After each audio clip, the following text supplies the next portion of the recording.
भुवनेश्वर भरतपुर थानार मामला संबंध में बोधहुए जानिथिबे, जोंथिरे एक महिला वकिल निज अभियोग नहीं राति थाना को जाई थाना तांको असदाचरण और शारीरिक निर्यातना करने को पछघुंचा कर परिचित कर्मचारी। भावतु से जदि से जगह जड़े गरीब महिला होता तेरे कौन न्याय मिली था। एथिरू स्पष्ट जे थाना भितर मध्य महिला सुरक्षित नुहे। यही मामलार सामिल थिबा अधिकारी को चाकरी निलंबित नुहे, निलंबित सह कठोर कार्यानुष्ठान नियाजिबा आवश्यक।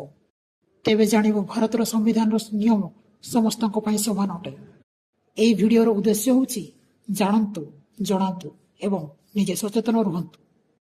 एभली समस्या आपणक सह केबे न हो। आपणक मत कमेंट बॉक्स रे जनातु। धन्यवाद।